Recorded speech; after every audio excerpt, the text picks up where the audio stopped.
is this song that I think about from time to time. And I even sing to myself when no one's looking. It goes like this. Mitzvah gedola liot בשמחה, liot בשמחה tamid. Mitzvah gedola liot בשמחה, liot בשמחה tamid. It says that it is a big mitzvah to always be joyful. Now, if you look through any of the books that list all 613 mitzvot, you're not going to find this one. This idea that we're supposed to be joyful always. And yet there's this idea out there that there's something inherently good about joyfulness. Now, I want to be clear, I'm not talking about happiness here.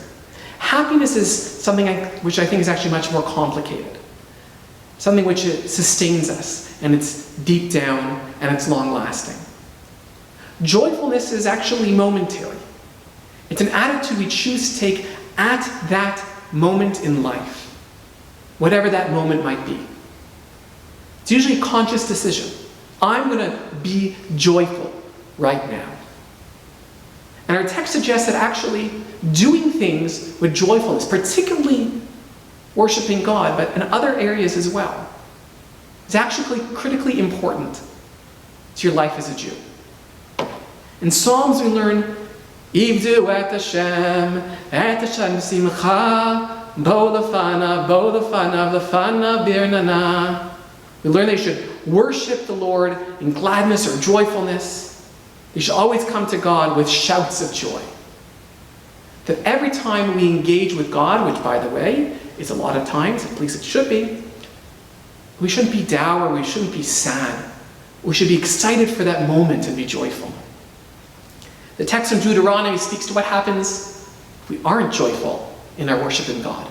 If we feel like acting ritually according to the Jewish faith is an oppression to us, we approach it mournfully, bad things are going to happen.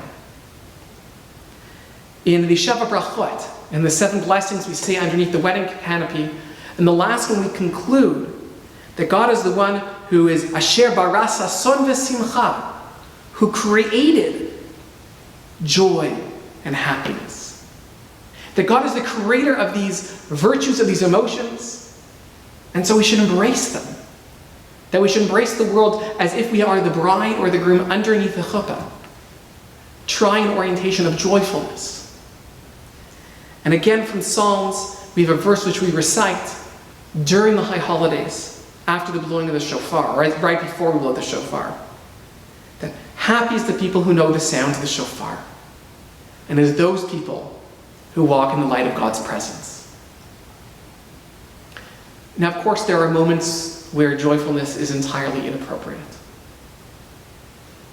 But there's a lot of times in life which is just sort of mediocre. What would it mean for you to go grocery shopping with joyfulness? To email your friends with joyfulness? To go to work? To make a meal with joyfulness? How'd that change your day? Dennis Prager speaks about those who don't bring joyfulness into the world as having bad body odor. That is, it affects everybody. No one wants to be around that.